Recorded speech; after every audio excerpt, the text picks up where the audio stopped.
What's up everyone? In this video I'm going to be showing you how to create a Git repo, clone the repo onto your local machine, make some changes, and push those changes back up to your repo.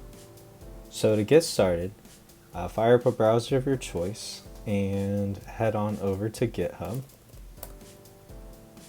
Once you're at GitHub, you'll want to sign in. If you haven't made an account, you can create an account right here. It's pretty easy to sign up, just a username, email, password. So I'll go ahead and get signed in. All right, so once you're signed in, let me go ahead and maximize this window. Once you're signed in, you're gonna want to create a new repository. So you can go this route or the tried and true method, go to your repos and then click on new. And this is where you name your repository. So I'm gonna name this hello -world Mac. I won't do a description here. I'll make this a public repo so anyone can see it. I'll add a readme and skip the git ignore and skip the license for right now. And just go ahead and create the repository.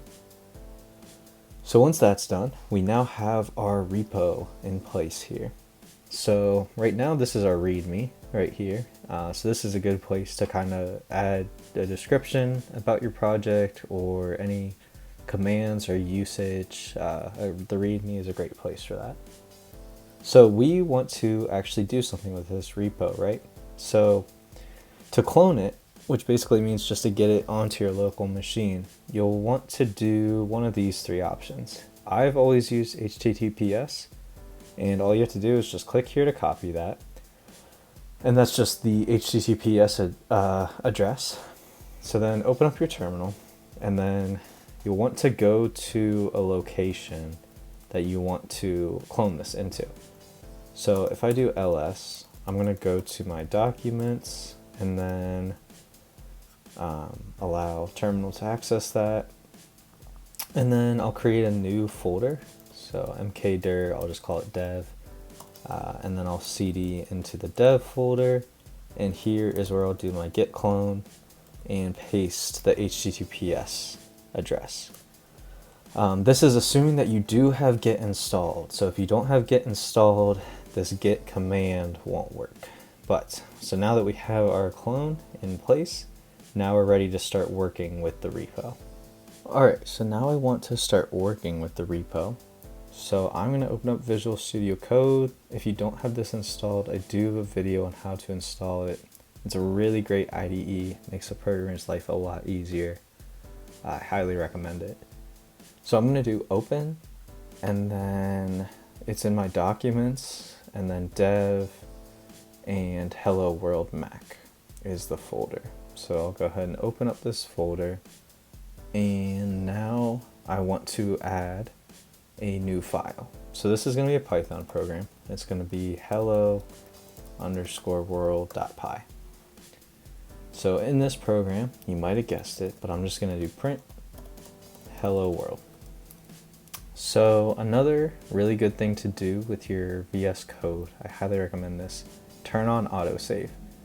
Anytime that you make a change, the autosave will save the change, right? So then you don't end up running a program that you have unsaved changes on. I've made the mistake before, it can be very frustrating.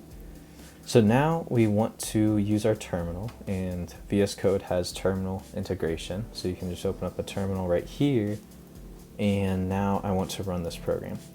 But first I want to check which Python, make sure I have Python installed. So this is kind of a good topic right here. So when I do Python -- version, you'll see Python 2.7.16. Python 2 comes by default with Mac. But we don't want to use Python 2. Python 2 is the older edition of Python. Python 3 is the newer version of Python, and that's what I work with. So if I type this command, Python 3 -- version, I have Python 3.9.13, which means I do want to use the Python 3 command whenever I want to run a Python 3 program. So this will make sense now. So Python 3. Oh, also, if you don't have Python installed, I do have a video that goes over how to install Python 3. But to run this program, we do Python 3 and then the name of the file. So hello world.py. And that will actually run the program. You'll see it print hello world. It's all fine and dandy. Okay, so now we need to push this up to our Git repo. And the first thing we want to check here, you'll see that we have a change here in our source control explorer. And this is the hello world file. This was an added file. So now we need to push this up to our repo. So I'm going to show you how to do this. All right.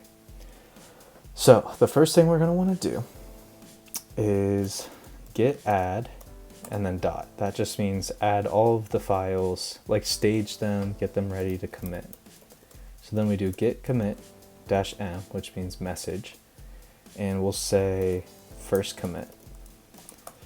And now this probably won't work because, oh wait, you may fix. Okay, so now I'm going to try this, git push. And I don't think this will work. Oh, okay, no, it's okay. So we want to first authenticate ourselves with GitHub. So I'm going to just click that and open it in the browser. I'll click open, just basically allowing. There we go. Okay, so we just we authenticated GitHub in Visual Studio. So now that we're authenticated, this push actually went up, I believe. So the way to double check or make sure that a push did go up is to head back to your repo and refresh. And we'll see right here, we have our hello world.py and with our comment there, or our commit message of first commit. All right, so at this point you've created a repo, cloned it to your local machine, wrote a program in the repo, and pushed your changes back up to the repo. Well, this is kind of like the bread and butter of source control, which is a super powerful tool and it's really important to understand. I do have a Discord server if you're interested in it. It's a great place to connect with me or ask questions or chat with other Python developers. And once again, I just want to say thank you for watching.